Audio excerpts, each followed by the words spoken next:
Hey, this is Gina Grad. Hi, this is Teresa Strasser. Hi, everyone. This is Mike Errico. Hey there. This is Casey Cavalier. I'm Rocky Rose. And you are listening to The Jay Franze Show. Lucky you.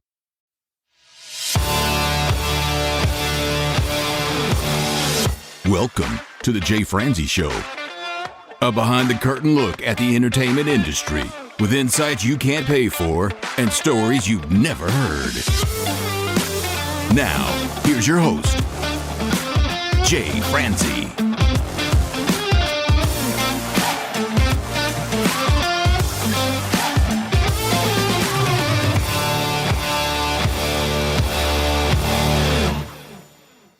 Well, hello and welcome to the show. I am Jay Franze, and if you're new here, this is where we take a deep dive into the entertainment industry to provide you with valuable insights and entertaining stories. This week, we get to talk with one of Nashville's most sought-after drummers. We'll talk with Andy Hull. We'll talk about how he got his start in Nashville, how he navigates Nashville's studios, and we'll take a deep dive into his time on the road with Clint Black. Now, I met Andy a while back while working on a project with Matt McClure. Matt's a producer and engineer in Nashville. I instantly became a huge fan of Andy's work. He was not only talented, but he was extremely creative. We got along so well that I ended up hiring him for most of my projects from that point forward. I really look forward to our conversation today. So, if you'd like to join in, comment, or fire off any questions, please head over to jayfranze.com. Now let's get started. Sir, how are you? Good to be here. It is so good to have you, my friend. Thank you. It's been quite a little while. It has. All right, let's just jump in, my friend. How'd you get your start in Nashville? I got my start in Nashville through Berkeley. Actually, I wanted to go to Berkeley School of Music. My hometown. Went up there. I auditioned, and I didn't know how to read music at the time. So I didn't get the audition. I didn't make it. So I thought, I want to go to a music school. Do I go to LA? Someone brought up Belmont. That's where I ended up going, is Belmont. Came back to Chattanooga, where I grew up. I'm in Nashville now. But I grew up in Chattanooga, came back, learned how to read music, got into Belmont. That's my start. When you say read music, I assume you mean traditionally. Yeah, that was the thing. Traditionally, I learned how to read music, and then I started interning for EMI Publishing through Belmont and found out that they read number charts. So it was quite a bit different, a different kind of chart than what I was used to reading. I read the scored music, obviously the notation. And that was set in front of me, and I almost had a heart attack. But fortunately, a gentleman who's recently passed, Michael Rhodes, bass player, may he rest in peace, looked at me and could see the panic on my face and said, "You read scored music, don't you?" And I said, "I do." And he said, "All the numbers are bars. Everything else is the same." Saved my butt. So did you find it easier or harder to read the number system? It was easier. Once I knew that those were measures for me, you know, they're chords for the real musicians, the guitar players, the keyboard players, the bass player, and whatnot. But yeah, once I realized it's just measures, the same thing, it was easy. All the other notations basically the same. So do you draw the other notations over the number system? Yeah, I will. Sometimes if on a session, when you do a lot of sessions, you're coming up with parts on your own, usually. And sometimes they'll tell you, "Hey, we want an eighth note pattern, or we want this type of pattern." I'll write the patterns in above the numbers. I'll write all that in, yeah. And sometimes when I do live stuff, I will write it out verbatim. There are a lot of artists that want to hear the drums a certain way, or the parts a certain way, or specific parts a certain way, and I'll write all that in. So did your career take off after college, or did it take off while you were in college? During. In fact, while I was interning, a drummer who will remain nameless because he had chemical issues, didn't show up for a session. And I was there, and Miles, the guy that had hired me as an intern, who was the engineer at EMI, was sitting there. Everybody was saying, "What do we do? Drummer's not here. It's 10 o'clock. That's downbeat time." And Miles goes, "He plays drums." I thought, wow, great. Thanks a lot, Miles. But yeah, I started doing sessions that way. I did a couple because I did that session that one day. I was in the right place at the right time, as they say. And I thought, you know what? I'm working now. So I quit school. I wish I hadn't. I kind of wish I had finished the next 2 years. I was there 2 years, and I kind of wish I had finished it out, but it ended up good. Well, I mean, most people go through the full 4 years and then hope to get a career after it. So if your career started at the beginning, that's probably a good sign. It is. I will say to everybody out there, any beginners that may hear this, if you can do any type of internship or any type of gig that might even seem like it's meaningless or pointless, it could lead to something always. That's what happened with me with the internship, at least. So you were working, was it publishing at that point? Yeah, EMI was just a publishing house. Yeah. So songwriting demos? Mostly, yeah. And how quick was it from that point that your work just started picking up? Back then, this would have been 91, 92. I'd say, within months, work picked up. If you're available and you're on a session, that session can lead to another one because everybody's there and they'll go, hey, are you all available for this, this, and this? And then the word gets out that way as well. Networking, that's why I say the internship or some form of live gig or something that you can do that you would network through is just gold. Yeah, networking is key in all of this, for sure. It is. In any business, probably, but yeah, especially music. Now, we've had a chance to work together on a number of projects, and I noticed at the time that you were carting your own gear. Do you still cart your own gear? I do. I'm playing with Clint Black live now a lot, and on that, there's a kit that lives in a storage unit or in the back of a semi. So all of that is done for me, fortunately. He's got an amazing crew out there, and they take care of all that for me. But still, to this day on sessions, and now today on sessions, there's house kits. There's a drum set in most studios now, but I never did do cartage. It's a funny thing, but perception can determine whether or not you get a gig sometimes, I found out. Some people didn't like the fact that I was toting my own drums in there, but there are other musicians that are masters that I've gotten to play with, and I watch them tote their own amps and guitars in as well. So I actually respect it. Well, thank you. We had Jeff King on here last week. I love him. He's awesome. But we were talking about cartage as well. But the only time I could see where cartage would come in handy is when you're doing a morning session somewhere and an afternoon session somewhere else. Absolutely. Especially for you as a drummer, when there's a lot of pieces that need to be set up, it would be nice to have somebody else setting up your next session for you. Absolutely. But like I said, nowadays, most of the studios here in Nashville have a house kit.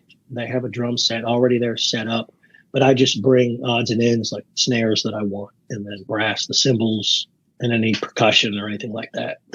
The basic drum set is there, toms, kick drum, kick pedal. They usually have all the hardware's there, and I just go in and throw the metal up and then put a snare out there. And sometimes they've got a bunch of snare drums too. Well, while we're talking about that, what kind of kit are you playing these days? Well, I'm recording Gretsch, and then the kit I have on the road is a trick kit, T-R-I-C-K. It's really cool. It's made out of airplane aluminum. So it's a metal kit. It's fantastic. Hey, it weathers really well. It doesn't care if it's hot or cold out. It doesn't bother it like it does wood. It's a really nice kit. Well, for a live purposes, that's going to be great, whether it's traveling the semi or whether you're playing in Arizona or up north somewhere. Absolutely. Absolutely. The finish on it never cracks. No, it's great to have. Do you still have that yellow kit? Yeah, it's no longer yellow. Okay, speaking of weathered, I was playing for Tandy Tucker. We were up in South Dakota, and it was 23 below zero. Dear God. And they unloaded the trailer with my drums, and I had flight cases. They were in nice flight cases. And the drums Jay's talking about was a canary yellow covering that was on the drums itself, like Tony Williams yellow, they called it, because he had a yellow Gretsch. And that's basically why I wanted that kit, because I was a fan of Tony. I love Gretsch because I'm also a fan of Phil Collins, blah, blah, blah. Anyway, so they didn't know it, but the local crew rolled everything in. And instead of letting it acclimate to the inside weather, the heat. They opened the cases right. The second they brought everything in there, and there was par cans, really bright lights. Now we have LEDs. They're not quite as hot. Just you could hear the coverings on the drums cracking and the glue separating from the wood. So I had to have them recovered. So they're no longer yellow, but it's the same kit. Oh, that's horrible. Yeah, it sucks, but whatever. Dude, I've worked on a number of sessions with you, and when you first started coming in, it was always with the yellow kit, and then one day you came in with a different one, and I was disappointed before you even played it. I just love the way that yellow kit sounded. It was awesome. It's a great kit. And then the snare drum, I use the snare drum to that kit to this day. It's a deeper snare, and it's sought after. A lot of people want to hear it. It's an amazing sounding kit. It really is. Thank you. Well, when you go in, you've got your gear. Do you set it up a certain way every time as far as the kit goes? Do you put things like your headphone amp in a certain spot every time? Do you carry a laptop with you? I carry a Pelican case that has my sticks in it. It has little pieces of percussion, but it also has a mixing board and a little click station is what I call it, next to the mixing board. And then I can plug in from the Q mix of the studio if I need to. Usually that setup, the Pelican and everything is great for live, but in the studio, I'll use it sometimes. And also I can connect my laptop to create loops and stuff. And it runs through the mixer so I can hear it without bugging everybody else while I'm creating a loop. They don't have to listen to it until it's done. And then as far as the drums, all drummers set up differently. All the angles are different and stuff like that. So when I sit down, I'll definitely change it up a little bit, tune it if I need to. Sometimes I'll walk in there and a great drummer was in there the night before or something, and they've already got it tuned fantastic. So I don't have to touch it. But sometimes I'll retune things, and whatever the producer or the writer or whomever hired me wants, I'll tune it according to their specifications as well, or to the type of song style. Do you tune to the key of the song, or do you tune to the style of music?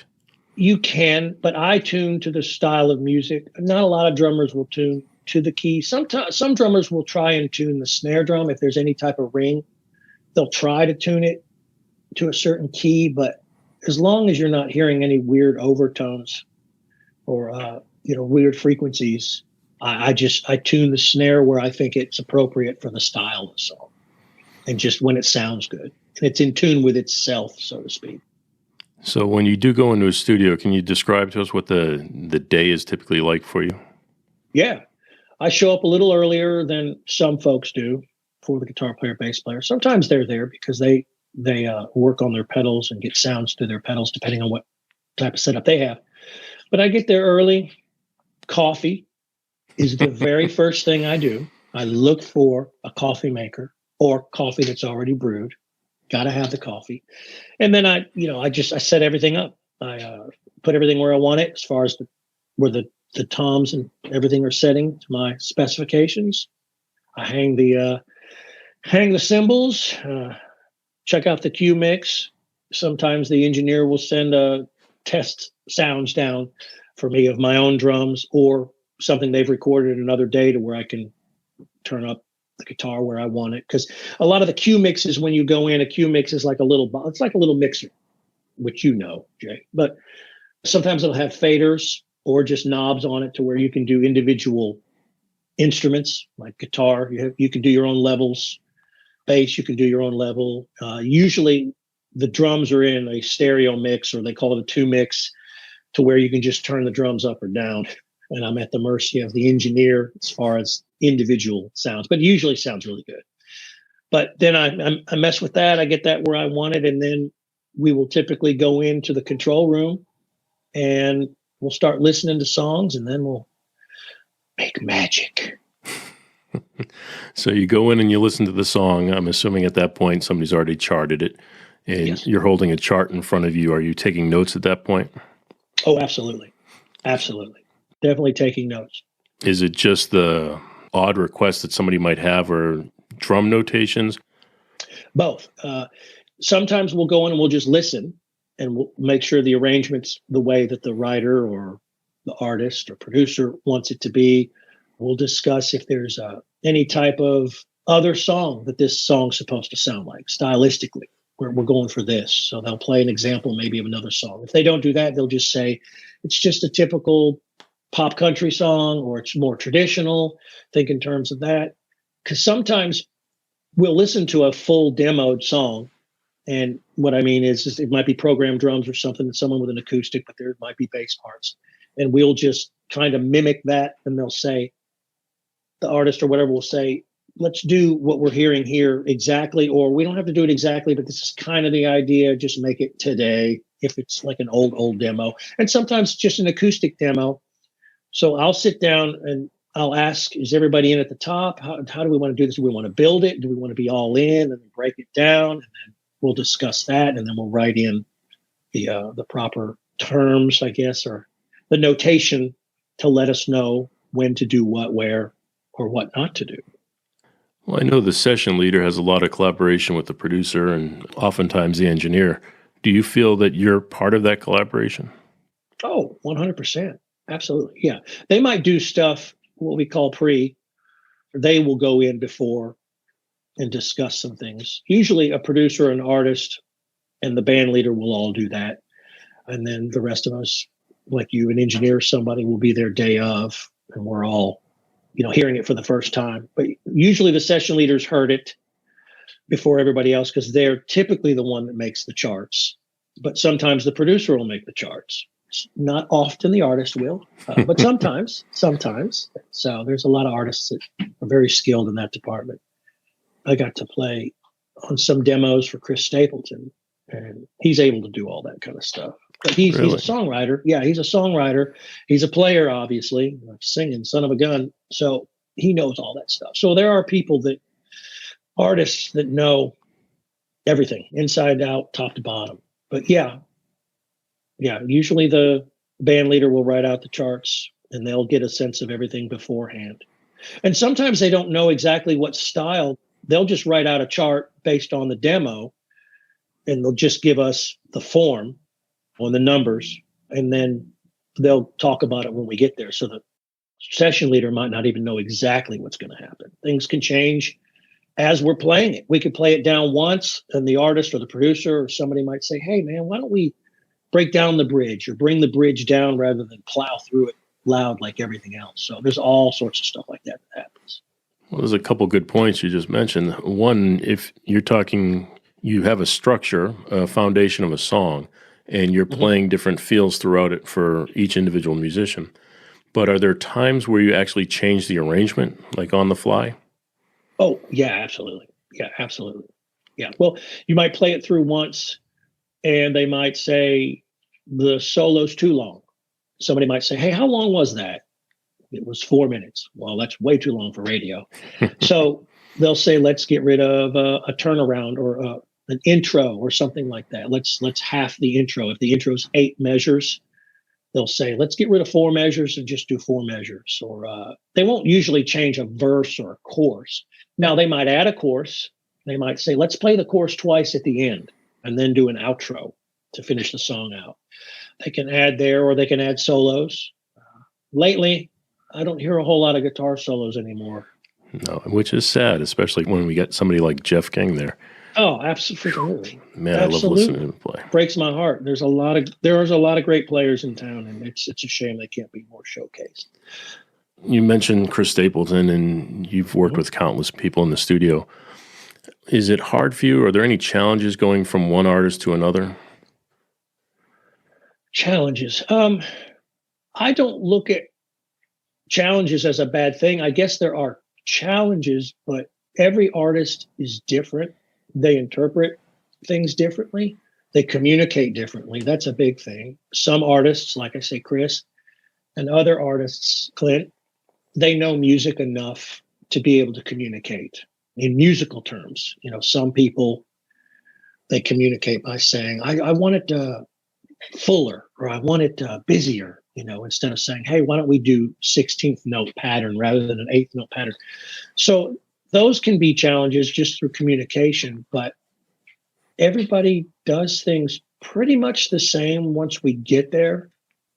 So I don't see it as a challenge. There are some artists that really want specific things, And some players are used to going in and just doing something the way they would interpret it. And then the artist or producer or writer will say, I'm not really hearing it that way. Can we try this? Which I love. There was a time where I thought, well, that's going to sound like crap. That's just dumb. And then I'll play it and it absolutely works. And if it is dumb and sounds stupid, once you play it, that person's going to hear that anyway. And they're going to go, oh, never mind. Bad idea. Right. So, yeah, those would be the only challenges that I have, been involved in. There's nothing that's been like I've left there weeping or angry. I hope not, right? No. And so if you're building this career in the studio, and I know there's in Nashville as well as most other places, there's luck that plays into this. But what kind of advice would you give to somebody who wants to become the next session player? Networking. Absolutely networking. And really trying to find folks that are in the studio world to network with, maybe a songwriter. They still do writers' rounds, I think, in town. I'm bad about that. I'm horrible at networking, so I'm one to give advice about networking. But it's true. I mean, that's really important to be able to network. But also, before you even network, make sure you know how to read charts, number charts, scored music. I do jingles, and those, especially out of LA or New York, but mostly LA that I've done, that's all written out, and you have to play it verbatim. So there's notation there. So it's good to learn to read all of that, the notation, and then also number charts, national number charts, which are brilliant, by the way. They're fantastic. They change the key. The one becomes the new key. So know how to read music and know how to navigate in the studio, listen to other people, players that have done it for a long time, listen to their advice or listen to their stories, what they've been through. They're usually going to tell you how a lot of stuff goes down in the studio. But networking would be the biggest thing. And be nice. Be a cool dude or a cool gal. Goes a long way. That's something that everybody says. Every time you ever ask for advice, they say, well, just be nice. Just Absolutely. Be nice, be good hang, be good to be around. Yep. And nobody's better than anybody else. So don't ever go in with an attitude. And I don't see a lot of that. So I hate even saying that, but it can happen. And sometimes people get nervous, and that can be looked at as arrogance when it's not. But yeah, just be kind, but network, be a people person. Somebody that's a people person is Jeff King, my friend. It's always a pleasure working on a session with him, but never, ever leave your chart sitting there alone with Jeff King. He will change notations if you leave the room to go to the bathroom and not tell you, and then you'll play it wrong. Yep. And everyone knows what's going on but you.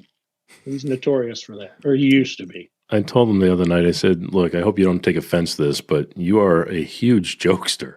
Yes, and he is. I mean, but that's what made the sessions lighthearted and fun. And like he said, when it's lighthearted and fun, you play at your best. You do. Everybody's comfortable. When everybody's comfortable and having fun with it, it's music. It's supposed to be fun. You can't overthink it. You shouldn't overthink it. You should feel it. You should enjoy it. That's the whole idea. And having somebody like Jeff, that's why he gets hired. I mean, he's a phenomenal player, but also he's just, you want to be around somebody like that. He has a presence to him. He just walks in. He's just a big guy, and he doesn't look like a musician. No, he doesn't act like a musician. No, yes, he does. Yeah. Sadly, he acts like a musician. Before we move on here, can you tell me what studios you like? Do you have any favorites? Studios? No, I have venues that I love over other venues. My favorite venue in the States is Red Rocks. Oh, yeah. I love that venue. We're talking about that with Scotty Simpson. Oh, really? Oh, yeah. Scotty, bass player. Yeah, studios, everybody wants to play in your ocean waves and your big rooms and things like that, which is fun. But, man, I've also been in I liked EMI back even before they refurbished it. And I like the small studios, too. It's hard. It's hard for me to say that one studio is better than another. Now, an engineer can make the difference. Oh, yeah. When your cue mix sounds really good, things like that. Yeah, that makes a big difference. But the studio itself, I love that there are big differences in every studio. I really do. I love that. But the ultimate goal is usually achieved no matter what studio it's in. A lot of people don't realize that some of the greatest albums ever recorded were like in the basement of a house, or Right. an old warehouse or something like that. They have no idea. They think it's this, ornate, beautiful Ocean Way, which are phenomenal. Blackbird, I love Blackbird. John and Martina McBride's studio. Yeah, it's a fantastic place. I love recording there. But, I love recording in some of the houses. The House of David, in fact, is a studio that I enjoy. But it's an old house. There was a place called Bennett House. They did a lot of Christian records in Franklin. I don't think it's there anymore. I mean, the structure's still there. It was an old mansion. But it was literally a house. They still had the dining room table in the dining room, and sometimes the drums would be sitting next to the dining room table. But things like that I love about different studios. Well, like you, I've had the opportunity to work in these studios, Ocean Way and so on. Yeah. But still to this day, my favorite studio is a studio in Boston that no longer exists. It was called ESS Studios. And it was just a small 16-track studio, but the vibe and the fun and the people that worked there, that's what made it, great. Absolutely. In Nashville, it seems like that vibe and those people were still there, but they moved from studio to studio. Yes. So you get in that group of a handful of players or a handful of engineers or people you worked with, and you'd work with them at Ocean Way and you'd work with them at the Parlor. Yep. That's the difference, I guess. Yes. So what kind of challenges did you find when you started playing on the road? Oh, wow. Well, I hate to say it, but Nashville was the type of town when I started, 92, like I said, 93, where you could be pigeonholed. See, I didn't know this at the time. And I thought, because I was a huge Genesis fan, and Yes, and bands like that, they all played on their records. So I really, when I moved to town, I thought that the artist's band, road band, would play on the records. And when I got to intern at EMI, I found out that, you can do sessions for a living. But I also thought, hey, every now and then you can go out on the road. But no, there was a stigma to that for some reason. And now studio is different than live playing. It really is. It's a controlled environment. You're under a microscope. Any small things that you do are made bigger through the microphones and being under that microscope. And live can be merciful whenever certain mistakes are made, because it goes by. But in the studio, it is different. So there are differences in the type of playing. But that was a challenge that I had when I went on the road. I lost some of the contacts because I wanted to play with some artists on the road. And when I got back, I realized, okay, you either got to stay in town or be on the road. It was really hard to do both. You could. There were players that did both, but there might still be a challenge today. But I find an equal live to session ratio in my life right now. I mean, you always want to do more of everything as a musician. At least I do. I love it all, but studio is my favorite. But yeah, it can be a challenge if you decide you want to go on the road with somebody for a long period of time. You lose contacts in town. There's a lot of great players in town and a lot of great players on the road. So if you choose to do one over the other, it could be a bit of a problem. Yeah, I used to tell students that all the time, that if you want to be a mix engineer, you don't want to go intern at a mastering house. Right. Because if you're at the mastering house, you're be networking with all of those people, and you're not ever going to network with the people in the mix studios. Exactly. So yeah, I definitely see that, and I've talked to even Jeff and Scotty about the challenges of that, and Scotty really sees it, and Jeff doesn't see it that much. So Scotty is pigeonholed into being on the road, where Jeff was in the studio and on the road, and he's been able to balance that. Yes, very well. Yeah. So, all right, well, let's go ahead and take a deeper dive into your road career. And you're traveling around with Clint Black at the moment. What's that like? Yeah. It's wonderful. Like I said, the crew is amazing. I have to say, crew guys and gals are everything, man. They can well, they do everything. We get to get up there and act like rock stars. Clint's a really good artist to work for. The band is fantastic. Everybody is really good on the road, so that part of it is wonderful. Get to stay in nice places. We travel on buses when we're not flying, and it's a blessing, man. It really is. It's wonderful. Do you like traveling on the bus or plane better? Well, nowadays, bus. But you don't want to ride on a bus for 16 hours or 2 days or anything like that. So you'll definitely hop on a plane. But I prefer riding on the bus because on a bus you get to sleep in a bunk. It's some people call it a rolling hallway because it's narrow, but you've got a bunk, got a back lounge and a front lounge, big screen televisions, direct TV or whatever, satellite. You're not hurting. I remember the limited time I had traveling around, I was on the bunk and I felt like I was sitting in a coffin. Yes, that's but true. Get used to it, and then it had the little TV that would pop down like inches from my face. Yes, exactly. So. And sometimes in the middle of the night, if you forget where you are, you will hit your head on that TV. Yes, there are those moments. I forget who it was. We were traveling around in, I think it was Steve Holy. It was on the road with Steve Holy, and the bus took a turn and got caught on a light post or something while I was sleeping. I didn't even know what happened. That's amazing. You didn't know. Usually that's the type of thing where you start bracing for impact, right? Praying to God, please take me to heaven. Well, yeah. I was lucky I was asleep because otherwise I probably would have freaked out a little because you wouldn't know it was coming. You don't see outside. You're not looking out windows. Yes. Not in the bunks. Well, there might be some buses that have portals in them. I haven't been on one though, so you don't know what's happening. So if you hear, and nowadays you hear it a lot because there's construction, but if you start hearing the rumble strips, you wake up panicked because, okay, what's happening? Is that construction or are we going off the road? Is this it? Right. Is the driver sleeping? Yes. Please. Oh God, don't say it. Hasn't happened. Knock on something. Yeah. All right. So how did you get hooked up with this tour to begin with? Networking. See, you say you're not good at it, but here we go again. Well, the other thing is when the ball gets rolling, that's helpful as well. You don't have to go out and search for work. Once you do start getting work, and you've made it to that point, you start getting phone calls. There was a producer in town that said, when the phone rings, take every gig, especially in the beginning, because that gig could lead to another gig. And some of the crappiest gigs that you may think you're playing on could end up catapulting you into a bigger career. Happens for a lot of guys playing dives and showcases, which I don't know if they do a lot of showcases anymore, but gigs like that where you're not getting on a bus or a plane and staying in a nice hotel, but a smaller gig could lead to that gig.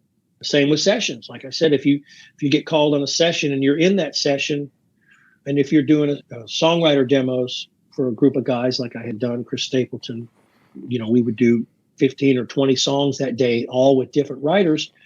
Those writers might be booking another session and say, hey, I want these players because they're crazy like Jeff King. And I want them on my next session. So you're there. So that's another form of networking. And that's why I take as many gigs as I possibly can, even if they're, quote, low paying or, they're not star-studded by any means. Right. And that could lead to something else. But to get your name out there as well, that's one way to do it. I'm bad at going to a bar and hanging out with folks and doing that kind of networking. But if I'm able to do the gig, I'll try to network through that. Well, absolutely. And it's a perfect point because just like you were saying earlier, if you don't take a gig, one might be fine. But if you turn the same person down 2, maybe 3 times, they're not going to call you the next time. That's true.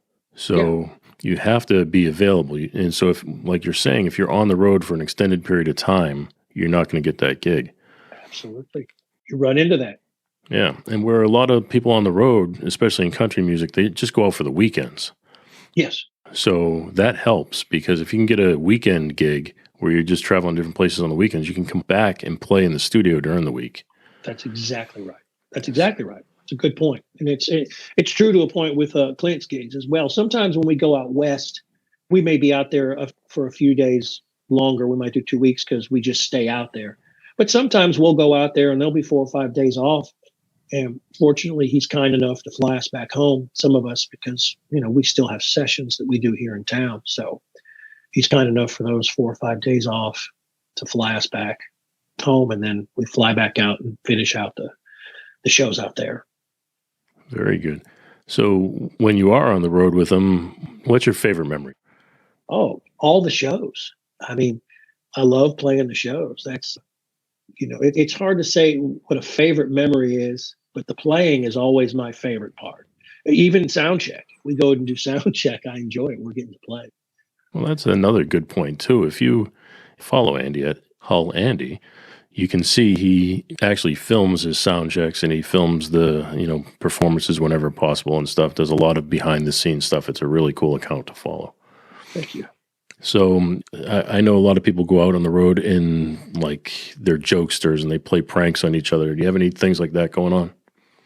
No. Everybody likes to joke, and everybody is sarcastic. That's always fun. I'm pretty boring. When I go out on the road, I like to go for runs. And I go to the gym.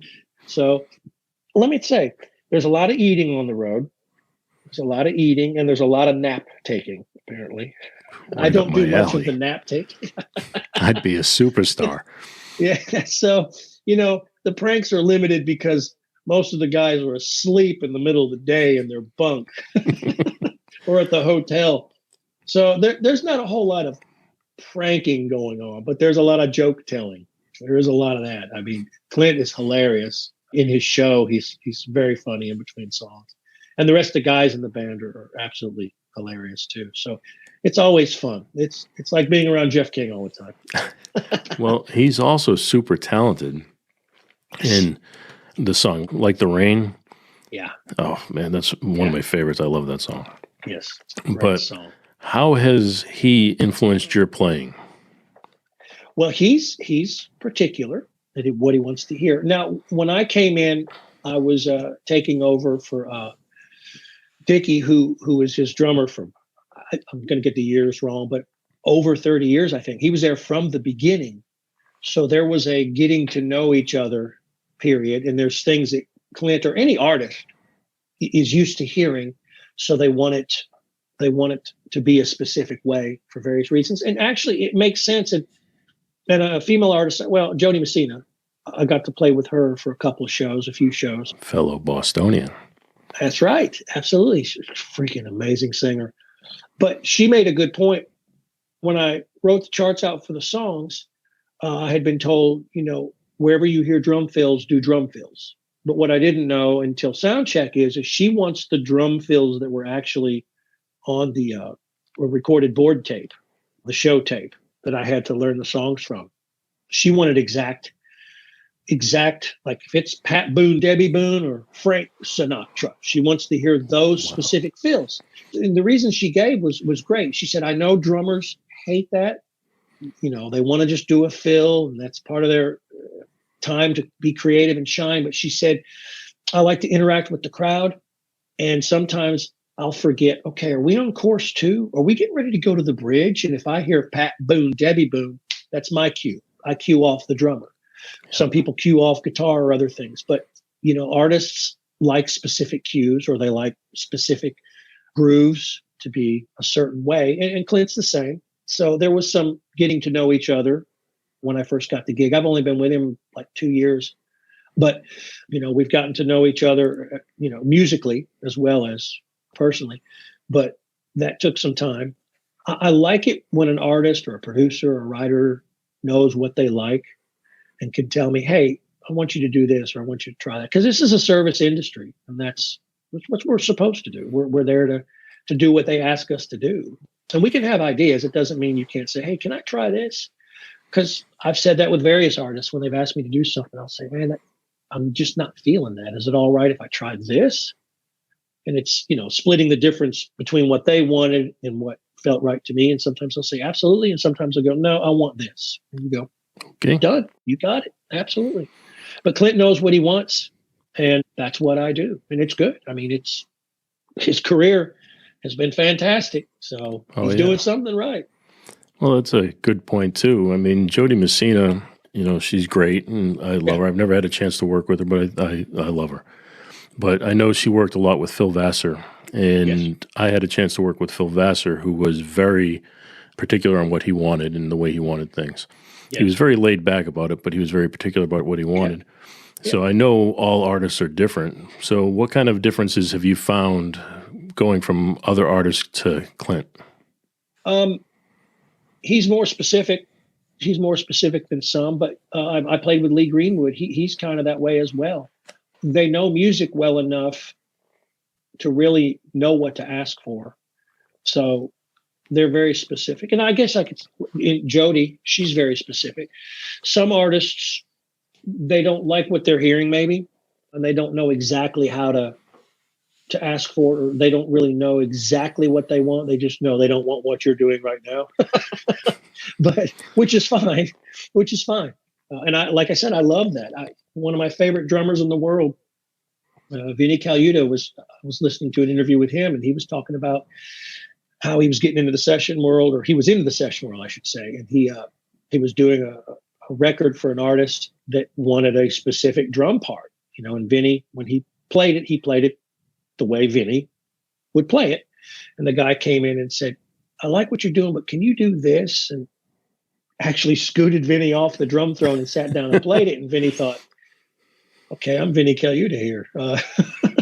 But he played it. He played what the guy wanted. And he said he went to the control room and listened and said it was the perfect part. It absolutely was the perfect part. And from then on, he listened to whatever he was asked to do. But because like I said earlier, if it isn't going to work, the artist is going to hear that it isn't going to work. I mean, you can think in your mind, and I've done that too. I thought this is going to be a disaster. And then I went in the control room and went, oh my gosh, that absolutely works, because everybody fell into it. And when you've got great players that can do that and play off of each other like that, you're creating magic. When you thought, no, I don't think that's going to work, or I'm not going to play it well enough. That's another thing that you worry about as a player. You go, okay, I'm not a great Latin drummer. I can do basic Latin things. But there's some guys and gals out there that, wow, I mean, they can play the Latin grooves just amazingly. So I have limitations for sure. I think we all do. Well, yeah, we all do. That's another thing to be comfortable with. And that's something else. I know I'm getting off track here a little bit, but that I would tell people, and I just did a gig a while back. It wasn't with Clint, but it was with an up-and-coming artist, and they were fantastic artists. But you're thrown into a situation like with Clint, all my stuff is set up exactly the way I want it every single time. I get to just walk out there, sit down, and it's done. The crew is amazing. And it sounds the same every night. Good. But sometimes you're going to get thrown, especially if you're a work for hire, which most of us are, you're going to get thrown into situations where you're out of your comfort zone. Get comfortable out of your comfort zone, because there's going to be many. Oh, the Opry is the perfect example. The Opry is great to play. I enjoy playing the Opry, but you literally, the band before you does a downbeat, you've got 30 seconds to get up there, sit down, get situated, and ladies and gentlemen, and then you're counting the song off. I mean, sometimes it's literally, and Eddie Bears, who's a phenomenal drummer, he's a legend here in Nashville. Yeah, he's okay. If he practiced a little bit more, he'd be pretty good.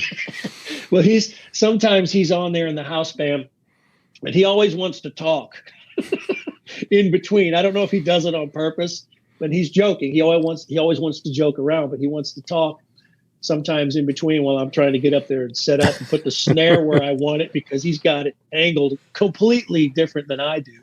And I love Eddie, so I want to talk to him.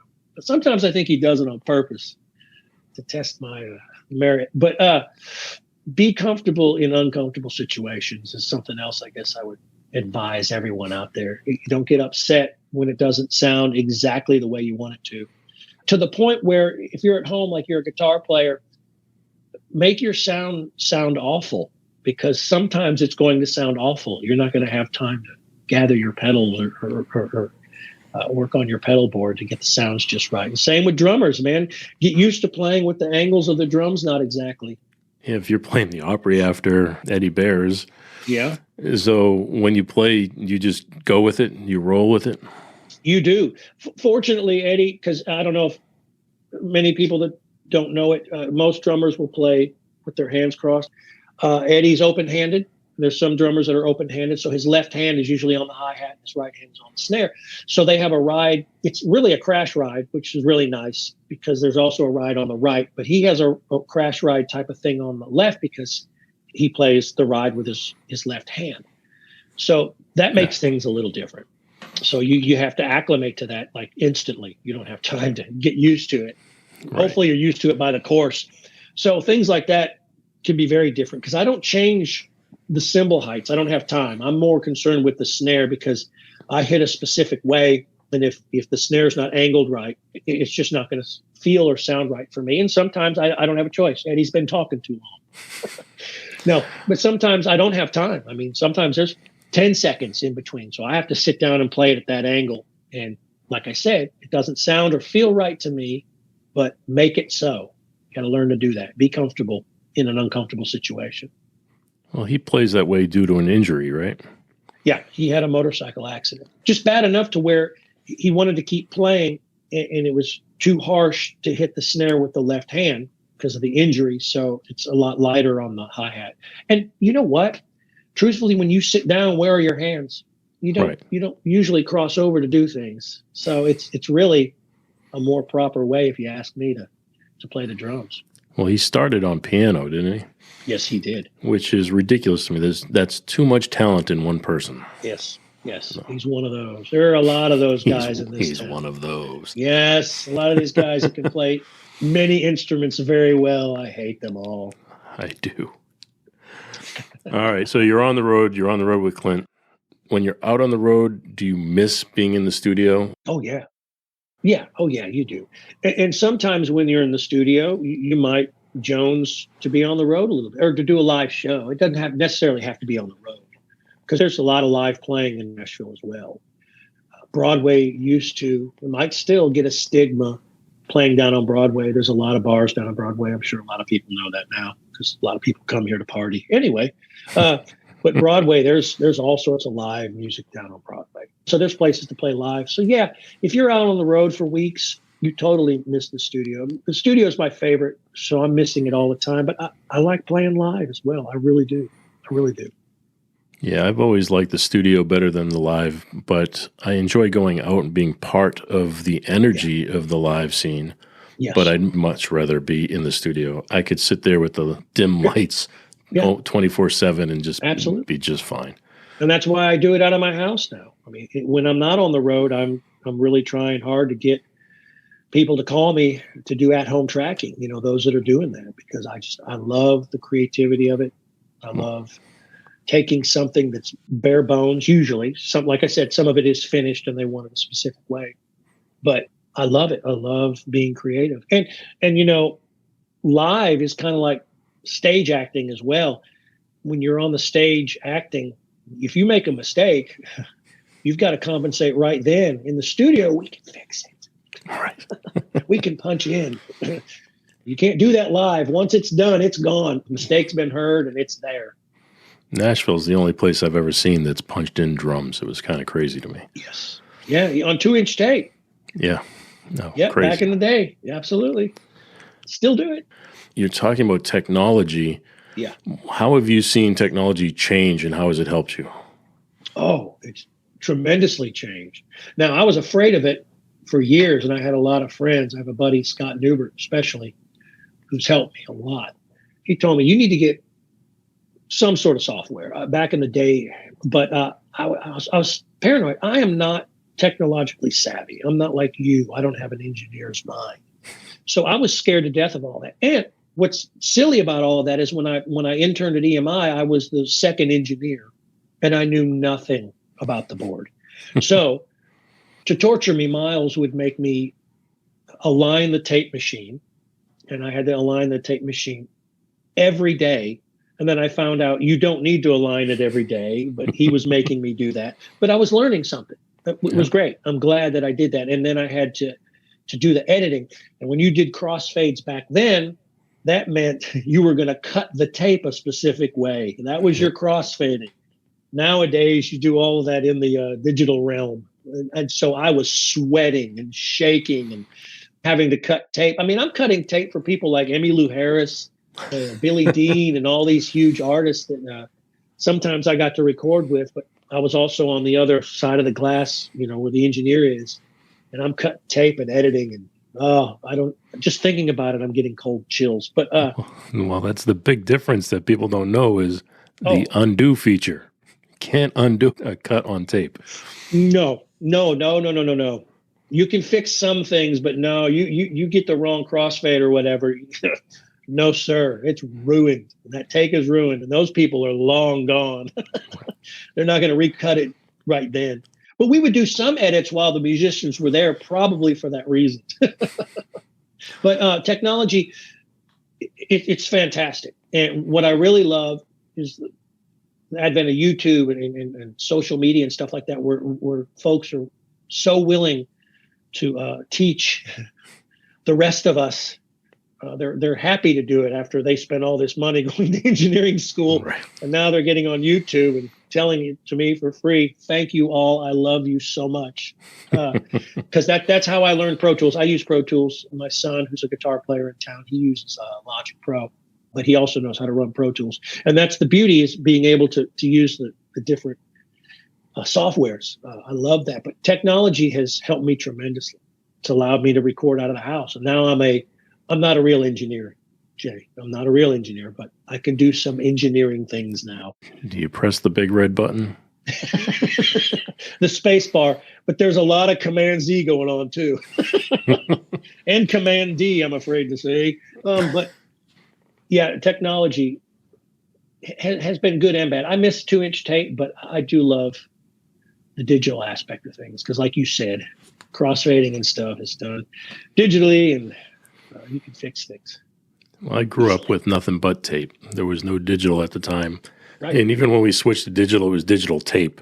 Yes, it was. And then we get to computers and Pro Tools systems, which I love. I mean, if there's anybody that loves Pro Tools, it would be me. Same. I'm the same. And I use it every day. So absolutely love it. And I wouldn't go back for anything, but there was something about the tape machines and the smell of the tape and, like you said, aligning the sound machines. Of it. Listening to it rewind, listening to it in the cans in your headphones, listening to the, that was awesome. I miss it. Yeah, I miss tape in that regard. But yeah, I wouldn't want to go back either, because there's so much that Pro Tools and stuff like that offer digitally. Yeah, and if you want to work these days, yes, if there's ever a piece of software to master, it would be Pro Tools. Oh, absolutely. A lot more people use that.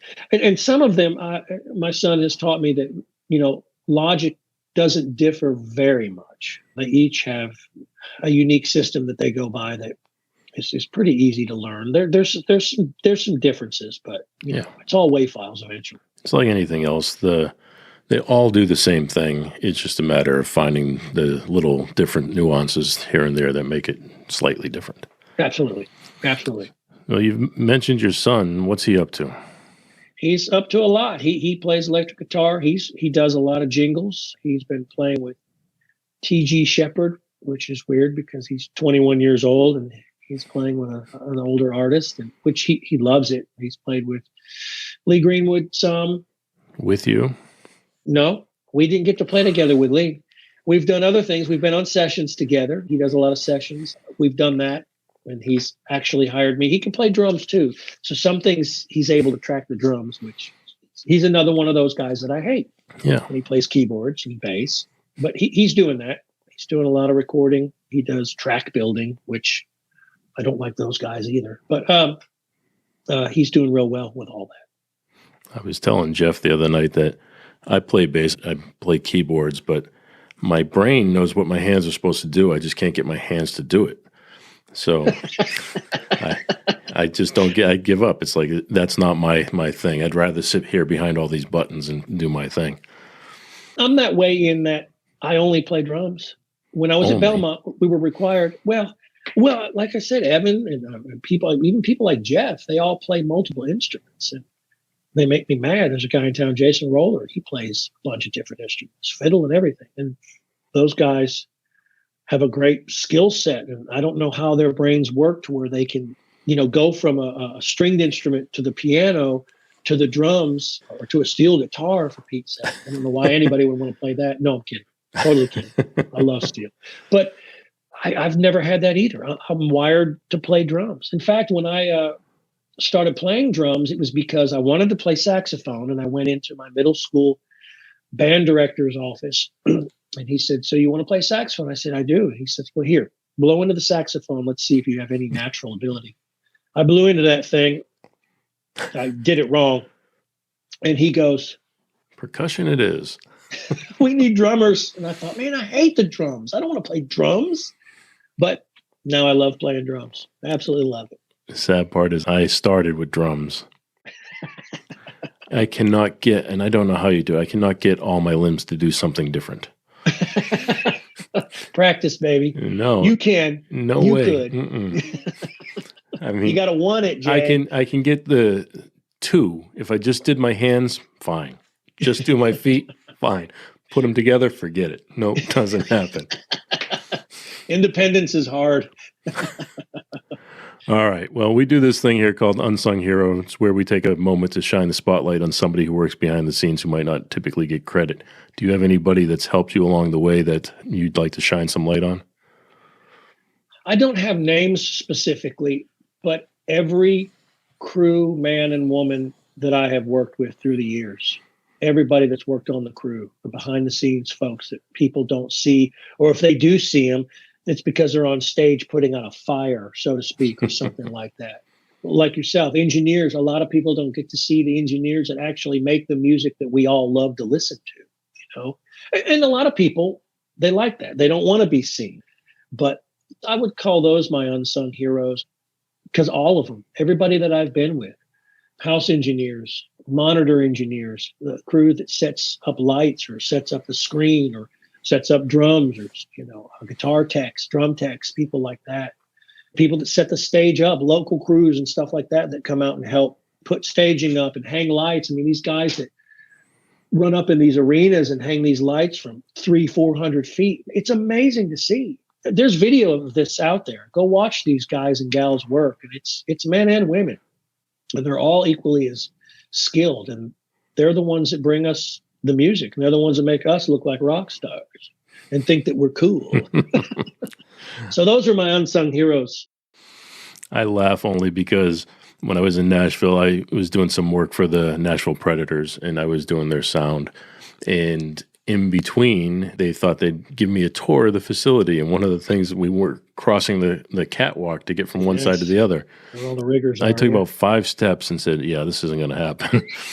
And some of these, man, there was a girl, I can't remember what venue we were in. It might have been a hockey arena, actually, now that you mentioned that. It was with Clint. But this girl climbed this little bitty ladder up to do the rigging and was just sprinting across the, what's it called where the lights hang from? I can't Truss. Yeah, just sprinting across it. I mean, she had a harness on and everything, obviously. But still, there's no way. There's no way. It was 100 feet. It had to be, at least. And she's running across it like it's no big deal. I would have been crawling and shaking and begging for mommy. Forget it. No, sir. No, thank you. That's funny to me, only because 5 steps, dude. I got 5 steps, and I was like, yeah, I don't want to go any further. Yes, absolutely. Same for me. Yeah, because you're talking, it's not even a foot wide. No. And the bars are on the sides of you are knee high. They're not up to your waist or anything. I mean, they're at your knees. They're just going to trip you as you fall. You lose balance, you're gone, man. Yep.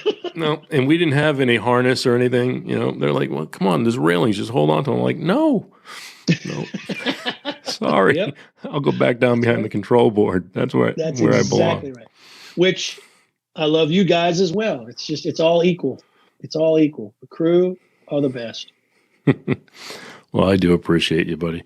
And I can tell you, out of the years now, 30 plus years working in the industry, and 20 of that being in Nashville, that you are by far my favorite drummer to ever work with. Well, thank you, Jay. God bless you. Thank you, my friend. Thank you so much. And that's only because you pay me. I know. $50? Is that what we agreed on? Yeah. Okay. Are we still in the air? Sorry. Oh, yeah. Forgot about that. Andy, sir, you have any final words you'd like to leave us with? just appreciate you having me on here. Now, I hope you enjoyed that conversation as much as I did.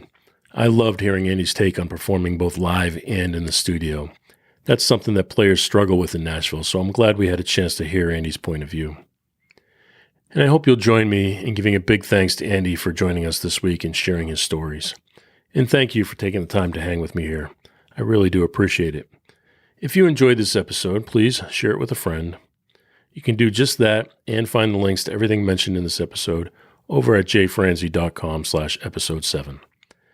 Thanks again for listening, and I'll catch you next week. Thanks for listening to The Jay Franze Show. Make sure you visit us at jfranze.com. Follow, connect, and say hello.